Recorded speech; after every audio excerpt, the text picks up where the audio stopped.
मैंने अपने समाज में देखा, एक आदमी जो पैसा कमा के बिल्डिंग बनाया, जिसने मकान खड़ा किया, जिसने सूद खा के न जाने कितनी तरक्की कर ली, गाड़ियां खरीदी, ब्याज पे पैसा बिठा के, गरीबों का हक मार के न जाने कितनी जमीनें खरीदी, लेकिन जब उस आदमी का इंतकाल होता है, हमने देखा। फिर आगे बढ़ने की कोशिश करते हैं। अल्लाहुम्मा सल्ली अला सय्यिदिना शफीना मौलाना मुहम्मदिन बारिक वसल्लम सल्लल्लाहु ताला अलैहि वसल्लम। माइक वाले भाई साहब, आपका माइक बहुत अच्छा बोल रहा है, इसका मुकम्मल बेस बंद कर दीजिए और आवाज क्लियर कर दीजिए, ताकत ना लगे ज्यादा, और लोग मेरी क्लियर आवाज, मेरी जो रियल आवाज है वो लोगों तक पहुंचनी चाहिए। अल्लाह रब्बुल इज्जत का बहुत बड़ा करम है कि अल्लाह ने हमें और आपको इंसान बनाया, अशरफुल मखलूकात बनाया। इस पर करम बालाए करम यह है कि हमें अपने हबीब की उम्मत में पैदा फरमाया। अल्लाह ने बेशुमार नेमतें हमें और आपको अता फरमाई। आप दुनिया में जितनी नेमतें देखते हैं वो सब के सब अल्लाह की दी हुई नेमतें हैं। सारी चीजें अल्लाह की दी हुई हैं। आपको खास खास नेमतों के बारे में मैं बताने की कोशिश करूंगा। आपको अल्लाह की कुछ खास नेमतें देखनी है तो आपको कहीं जाने की जरूरत नहीं, आप अपने जिस्म के अंदर झांक कर देखें कि आपको अल्लाह ने कितनी बड़ी बड़ी नेमतें अता फरमाई है। ये हाथ जिसे आप हाथ कहते हैं, इन हाथों की कद्र कीमत का अंदाजा लगाना है तो कभी ऐसे आदमी से मिले जिसके पास हाथ नहीं है, आपको अंदाजा हो जाएगा कि हाथों की कद्र कीमत क्या होती है। ये पैर जिसके जरिए से आप चलते हैं, हजारों काम लेते हैं, इन पैरों की कद्र कीमत का अंदाजा लगाना है तो कभी ऐसे आदमी से मिले जिसके पास पैर नहीं है, आपको अंदाजा हो जाएगा कि पैरों की कद्र कीमत क्या होती है। ये आंखें जिसके जरिए से आप देखते हैं, इन आंखों की कद्र कीमत का अंदाजा लगाना है तो कभी ऐसे आदमी से मुलाकात करें जिसकी बसीरत ना हो, जिसकी बसीरत खत्म हो चुकी हो, जो देख ना पाता हो, उस आदमी से मुलाकात करेंगे तो आपको अंदाजा होगा कि बसीरत की कितनी कीमत होती है, आंखों की रोशनी की कितनी कीमत हुआ करती है।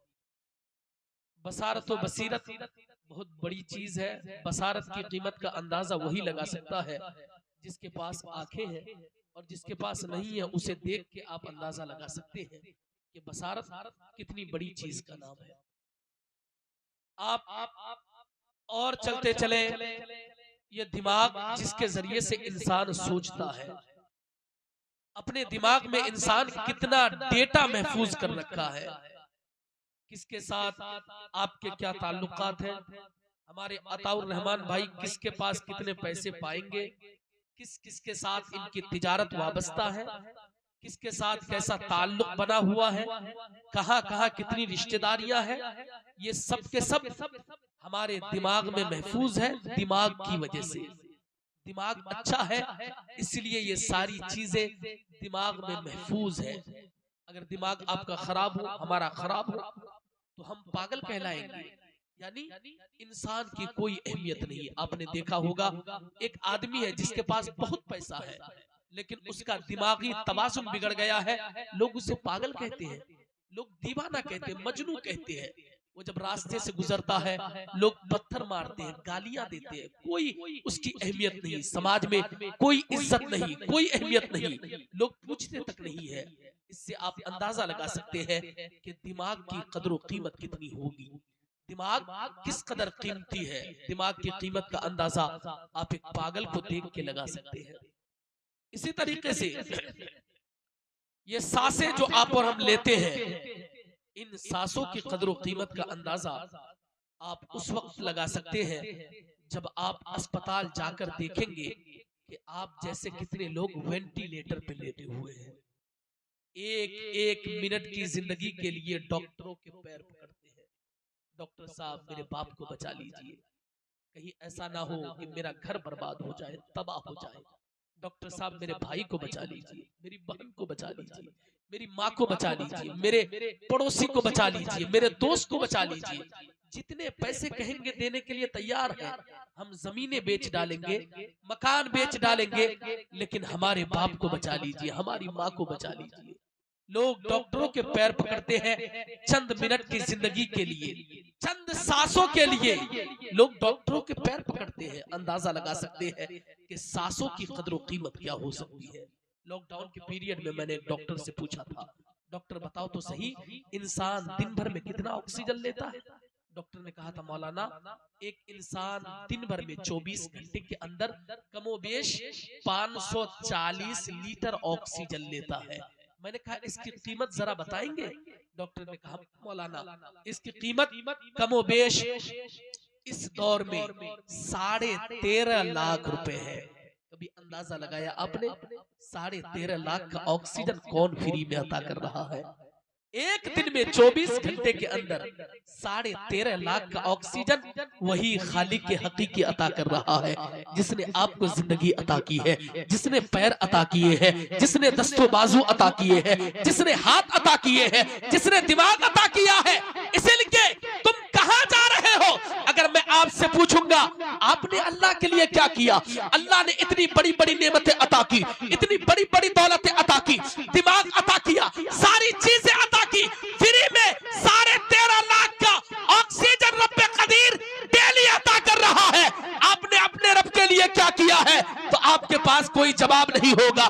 बस मैं ये कहना चाहूंगा, आ जाओ अपने रब की बारगाह में, जो रब तुम्हें फ्री में 13.5 लाख का डेली ऑक्सीजन अता कर रहा है, उसे राजी कर लो। ये दुनिया की नेमतें क्या है? रब ने तेरे लिए जन्नत की नेमतों का इंतजाम किया है, जन्नत की बहारों का इंतजाम करवाया है। अपने रब की बारगाह में आ जाओ, अपने रब को राजी कर लो। रब ने आपके लिए बड़ी बड़ी नेमतों का इंतजाम किया है। आज अगर आपसे मैं पूछूं कि दुनिया का दस्तूर क्या है, आप बताएंगे दुनिया का दस्तूर ये है, जब तक आप किसी के मतलब के काम आएंगे तब तक वो आपके साथ है, वरना आपको कोई अपने दस्तरखान पर बिठाने के लिए तैयार नहीं, अपनी गाड़ी में बिठाने के लिए तैयार नहीं, अपने घर में ले जाने के लिए तैयार नहीं। क्यों? क्योंकि उनसे उनका कोई आपसे मतलब वाबस्ता नहीं है, इसलिए वो आपको करीब तक आने नहीं देता। इसी तरीके से ये दुनिया का दस्तूर है, जब तक आप किसी के काम आएंगे तब तक वो आपके काम आएगा, वरना कोई आपको करीब तक नहीं बुलाएगा।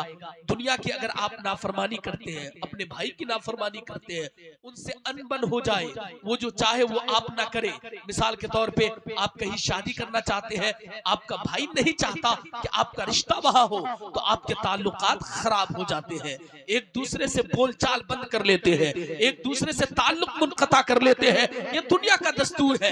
हत्ता कि वो अपने घर के बीच, अपने आंगन के बीच एक दीवार खड़ी कर देता है, आपके ताल्लुकात भी खत्म और देखना भी खत्म, एक दूसरे से मिलने के तमाम तर रास्ते बंद हो जाते हैं। अगर आप अपने बाप की नाफरमानी करें तो बाप बेदखल कर देता है अपनी जमीनों से, अपने जायदाद से, अपने हिस्से से, अपने तमाम तर कामों से आपको बेदखल कर देता है। लेकिन कभी आपने सोचा ये तो दुनिया का मामला है, दुनिया आपको एक चुटकी नमक फ्री में नहीं देती, दुनिया आपको एक गिलास पानी फ्री में नहीं देती, आग का झोंका आपको फ्री में नहीं देती। लेकिन कभी आपने सोचा कि आपने कितनी नाफरमानियां अल्लाह की है, हमने कितनी नाफरमानियां की है? आए दिन नाफरमानी करते हैं, अजान की आवाजें आती है, मस्जिद को नहीं जाते, बूढ़े माँ बाप घर में हैं, उनकी खिदमत तक नहीं करते, न जाने कितने गुनाह दिन भर में करते हैं, लेकिन फिर भी तेरा रब कितना करीम है, तेरा रब कितना रहीम है। कभी रब ने अपनी नेमतों के दरवाजे हमारे लिए बंद नहीं किए, कभी रब ने ये नहीं कहा ऐ सूरज वो फला बंदा मेरी इबादत नहीं करता, उसके आंगन में शुआएं मत बखेरना, उसके आंगन में तुम रोशनी मत बखेरना। कभी रब ने अपने चांद से ये नहीं कहा ऐ चांद फला के आंगन में चांदनी मत बखेरना, फला के। कभी रब ने अपने बादल से ये नहीं कहा ऐ बादल फला के खेत में बारिश मत बरसाना, पानी मत बरसाना। नहीं, रब ने कभी अपनी नेमतों के दरवाजे हमारे लिए बंद नहीं किए। हम गुनाह कर रहे हैं फिर भी रब्बे कदीर का करम होता है। अगर रब छूट दे रखा है, रब ने छूट दे रखी है, रब ने हमें मौका दिया है कि हम तौबा कर ले, जितनी जल्द हो सके रब की बारगाह में आ जाए। लेकिन याद रहे साहिबो, आज अगर आप तौबा नहीं करते हैं, इंतकाल कर जाते हैं, तो कल की जिंदगी आपकी क्या होगी उसके बारे में उलमा से सुनिएगा कि कल आपको कैसी कैसी सजाओं का सामना करना पड़ेगा। इसलिए ये सारी नेमतें अल्लाह की है। रब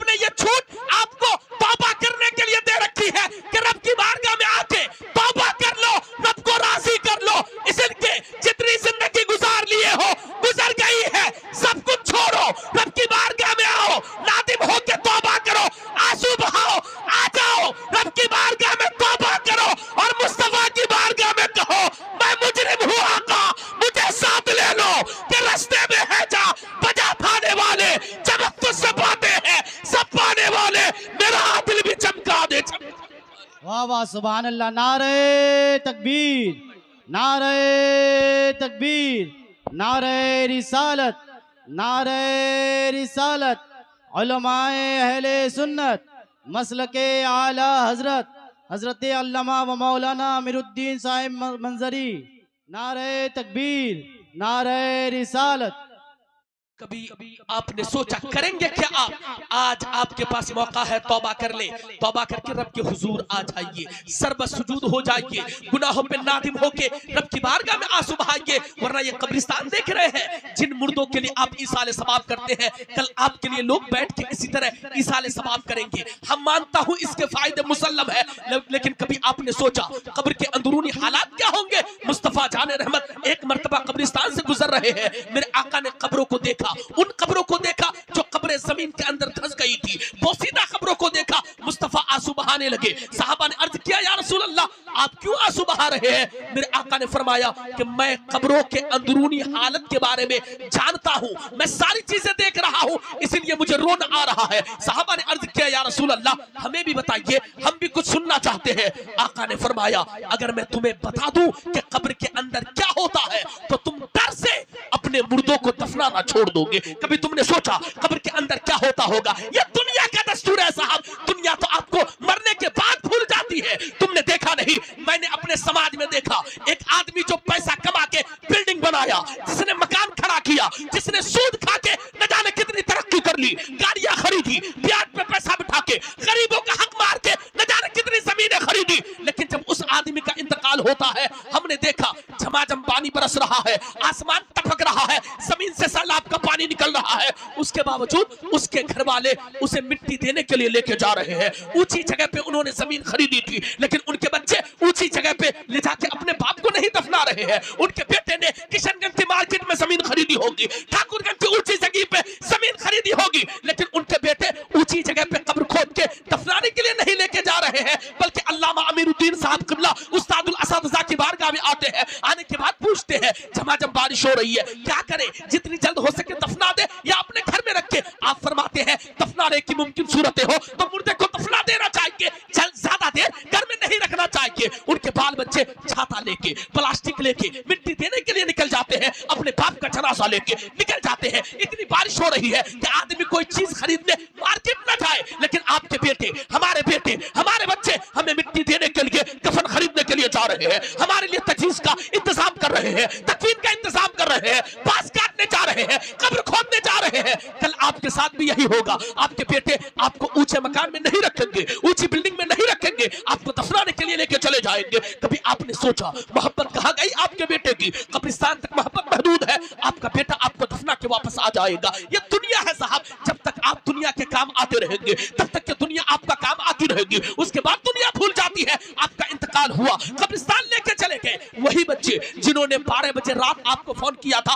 आप उठ के चले गए। आप किशनगंज में है, भागे भागे आ रहे हैं। किसी बेटे ने कहा मेरे पेट में दर्द हो रहा है, आप दौड़े दौड़े आ रहे हैं। किसी बेटे ने कहा मेरे सीने में दर्द हो रहा है, आप दौड़े दौड़े आ रहे हैं। किसी बेटे ने कहा मुझे ऐसा लगता है कि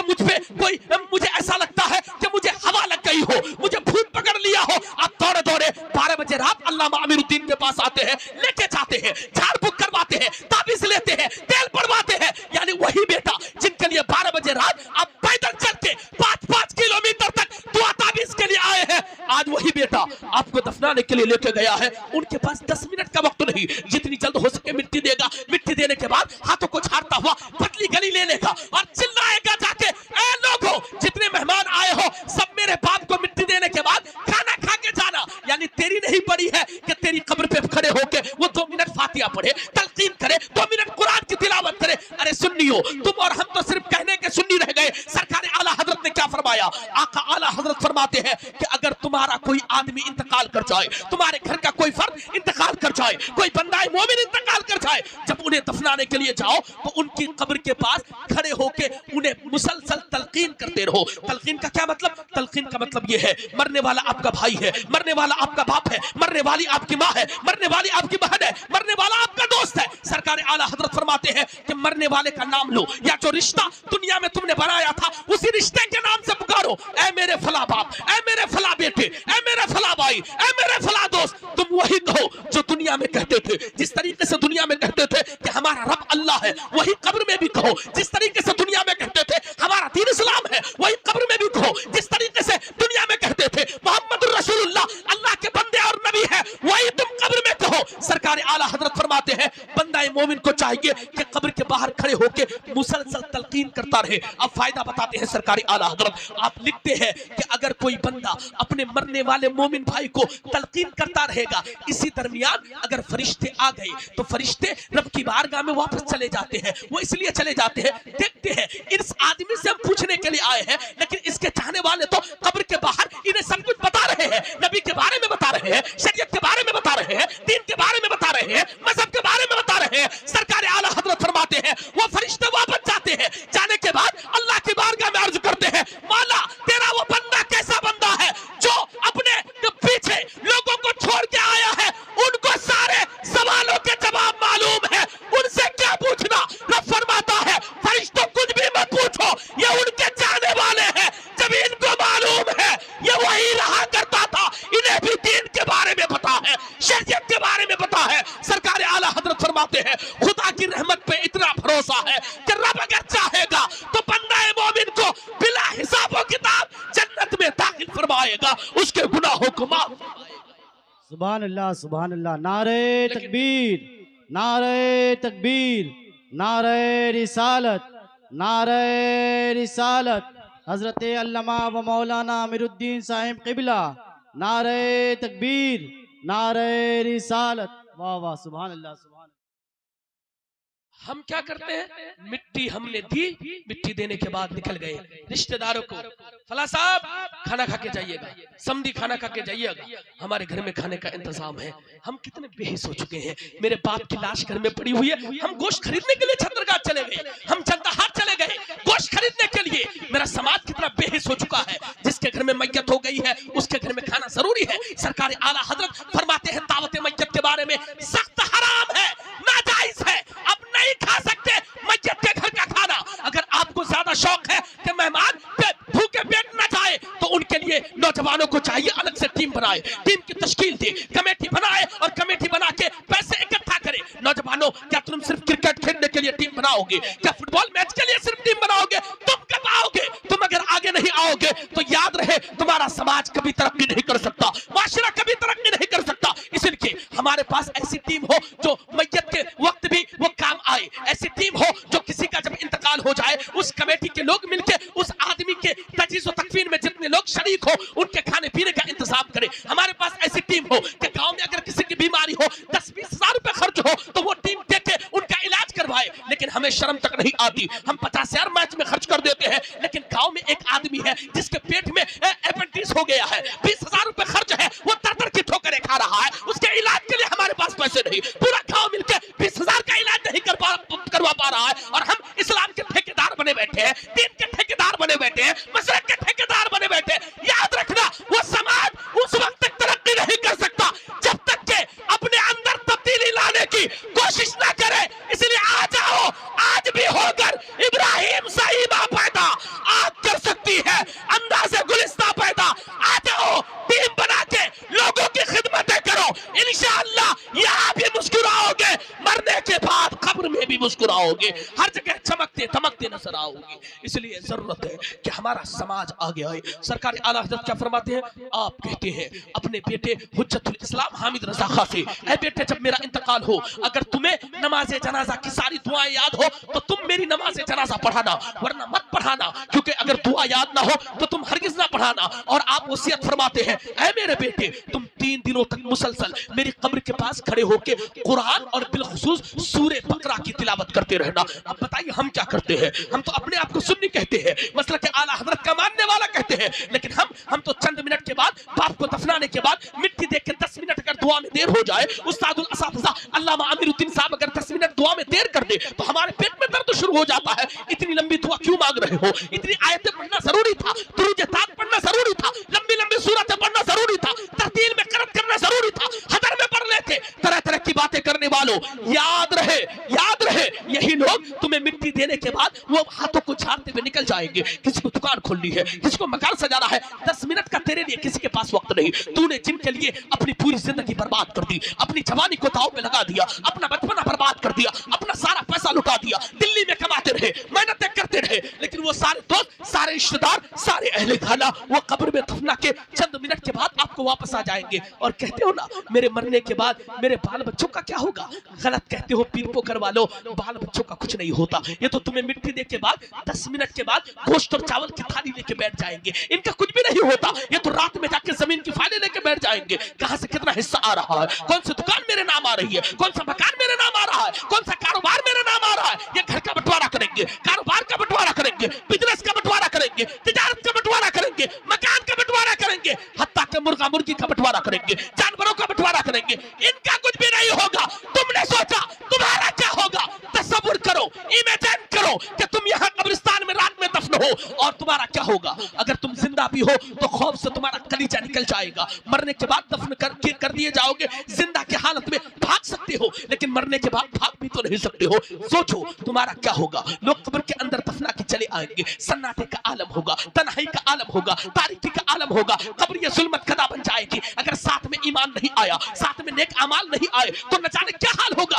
कब्र का सन्नाटा होगा, कोई पुरसाने हाल नहीं होगा, कोई जानने वाला नहीं होगा, कोई पहचानने वाला नहीं होगा, मोबाइल नहीं काम करता होगा। डेटा होगा मोबाइल में, तेरे घर में पड़ा रहेगा। तूने 5 साल का टॉक टाइम डलवाया होगा, लेकिन तेरा मोबाइल काम नहीं करता होगा, वाईफाई काम नहीं करता होगा, कांटेक्ट मुनक़ता हो जाएंगे, ताल्लुकात बेहाल हो जाएंगे। ना किसी को तू फोन कर सकता है, ना किसी से बातें कर सकता है। कभी तूने सोचा क्या करोगे कब्र के सन्नाटे में? इसलिए एक ही रास्ता है, सारी चीजों को छोड़ो, गुनाहों पर नादिम होके तौबा करके रब की बारगाह में आ जाओ। गरीब रहो लेकिन इबादतें करके मरो।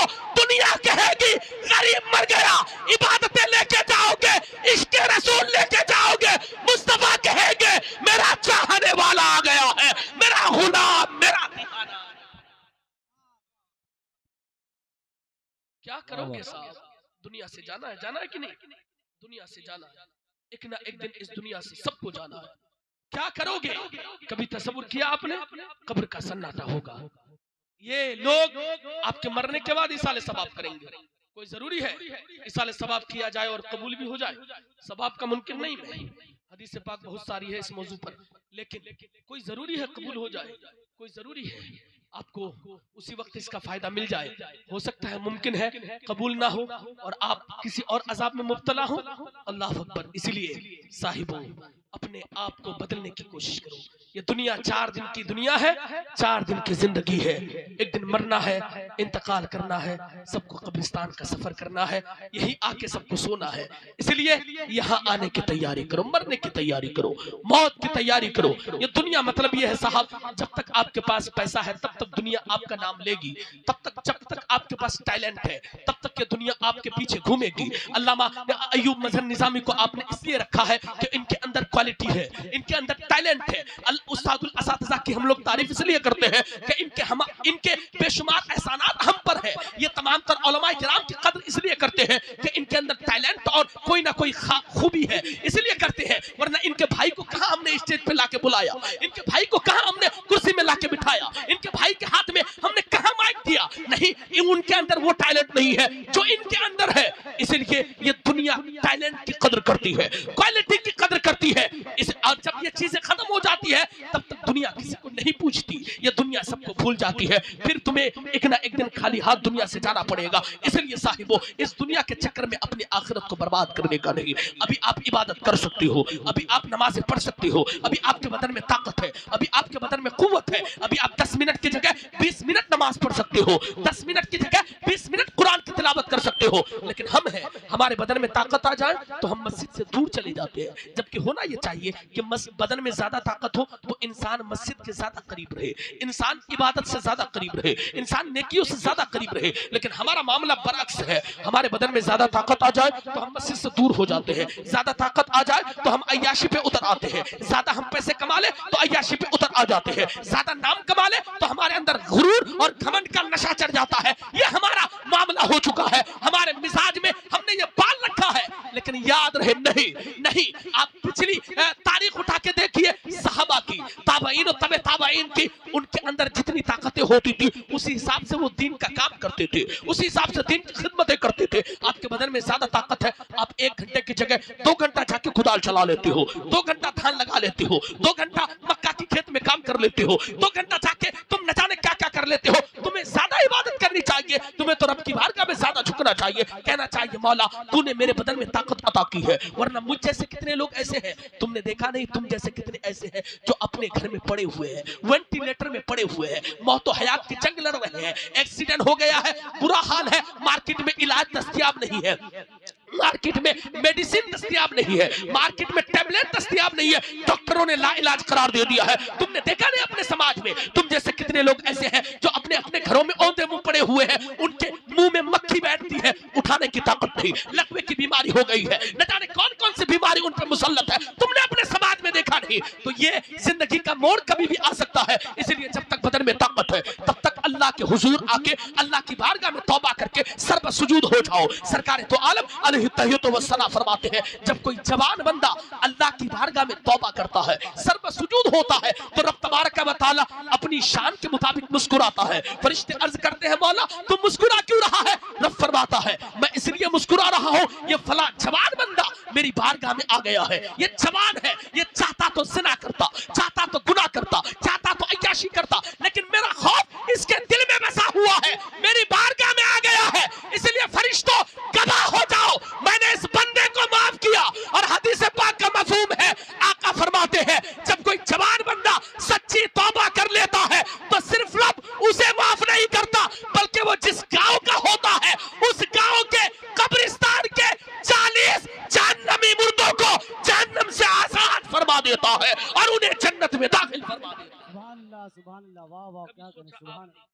ये जवानी, ये ताकत, ये गुरूर, ये नशा, ये तंतने, ये दिमाग की तनतनाहट, ये हाथ दस्तों बाजू का जोर, ये सारी चीजें ये चंद मिनट के लिए, चंद दिन के लिए सब खत्म, तुम्हारी जिंदगी का किस्सा तमाम, लोग भूल जाएंगे, कौन किसको याद रखता है। शब बारात के मौके पे आपने देखा होगा लोग जाते हैं, लोग नहीं बेटे जाते हैं, बाप के बेटे, चहीते बाप के बेटे जाते हैं, जाके पूछते हैं मेरे बाप की कब्र कौन सी है। लोगों को पता नहीं, अक्सर लोगों को उनके बाप की कब्र कौन सी है। लोग अपने अपने बाप की कब्रों के निशानात भूल गए हैं, अपने दादा की कब्र तो अक्सर भूल गए हैं, लेकिन अक्सर लोग अपने बाप की कब्र के निशान भूल गए हैं, माँ की कब्र का निशान भूल चुके हैं। ये दुनिया का दस्तूर है, कोई नहीं पूछता, कोई नहीं जानता, कोई नहीं पहचानता, वो अपनी जिंदगी में मस्त व मगन है। तुम्हें दफना के तुम्हारे साथ कब्र में क्या हो रहा है, तुमने दुनिया में सूद खाया होगा, दुनिया में रिश्वत ली होगी, दुनिया में गद्दारी की होगी, दुनिया में तुमने गलत काम किए होंगे, लेकिन सबकी सजाएं आपको भुगतनी है। आपका बेटा घर में मजे ले रहा होता होगा, इसलिए आपसे गुजारिश है अपनी जिंदगी की रविश को बदलो, जिंदगी के तरीके को बदलो, तर्ज अमल को बदलो, तर्ज जिंदगी को बदलो। इनकलाब लाना चाहते हो, अल्लाह के हुजूर आ जाओ, आ जाओ रब की बारगाह में सर्व सुजूद हो जाओ। यहाँ झुकोगे फिर किसी के सामने नहीं झुकोगे, जो रब के सामने झुकता है वो यहाँ भी सर बुलंद रहता है, मरने के बाद वहां भी सर बुलंद रहता है। इसलिए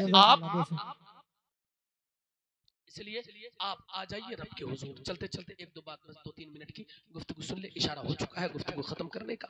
अर्ज ये कर रहा था मैं, इसलिए अपनी जिंदगी को बदलने की कोशिश करना ये हमारी जिम्मेदारी है, इबादत करना हमारी जिम्मेदारी है।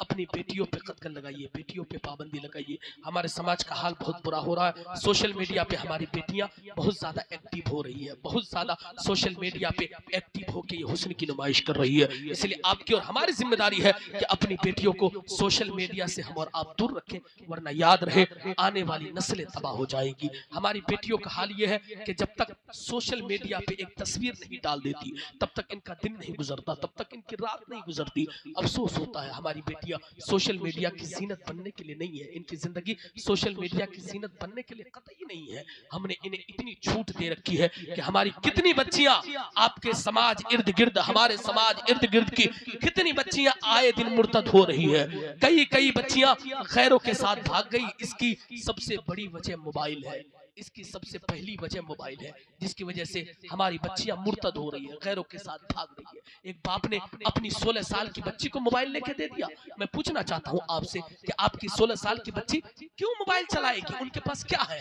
क्या वो बड़ी तिजारत करती है? क्या बड़ा कारोबार करती है, क्या उनके पास बड़ी तिजारत है, क्या वो बैंक की मालकिन है, क्या उनके पास बहुत सारी चीजें हैं। अपनी 16 साल 12 साल 14 साल की बच्ची को कैसे मोबाइल लेके दे दिया। वो दिन रात मोबाइल चलाती है, सोशल मीडिया पे एक्टिव होके टिकटॉकर बन रही है, सोशल मीडिया पे मुजरा कर रही है, और कल जब ये बच्ची किसी के साथ भाग जाती है, समाज का नाम गंदा होता है, दीन का नाम बदनाम होता है, शरीयत को बदनाम करके जाती है। और जानते हैं आप लोग, कोई भी बच्ची आपकी दूसरों के पास जाके महफूज नहीं है। आपकी बच्चियों को लोग मार डालते हैं। आपकी और हमारी बच्चियों को कितनों ने मोहब्बत की जाल में फंसा के उनके साथ अपने जिस्म की प्यास बुझाने के बाद उनको मार के फ्रिज में डाल दिया, कितनों को दरिया में बहा दिया, कितनों को आग के हवाले कर दिया। तुमने देखा नहीं? ये समाज की तारीख है, ये तारीख पढ़िए हिंदुस्तान की। अभी सिर्फ 5-10 साल की बातें मैं बता रहा हूँ। इसलिए अपनी बेटियों को कतई उधर न जाने दे, बल्कि अपनी बेटियों के हाथ से मोबाइल छीने। अगर कुछ देना है, इनके हाथ में कुरान दे और फातिमा की सीरत की किताबें दे। जब ये फातिमा की सीरत की किताबें पढ़ के कनीज़े फातिमा बनेगी, फिर इनकी कोख से कोई आवारा बच्चा नहीं, बल्कि पैदा होने वाला बच्चा गौसे आज़म का दीवाना पैदा होगा, आला हज़रत का शहनाई पैदा होगा। इंशाअल्लाह उसी बच्चे से समाज में इनकलाब पैदा होगा, समाज तरक्की करता हुआ नजर आएगा।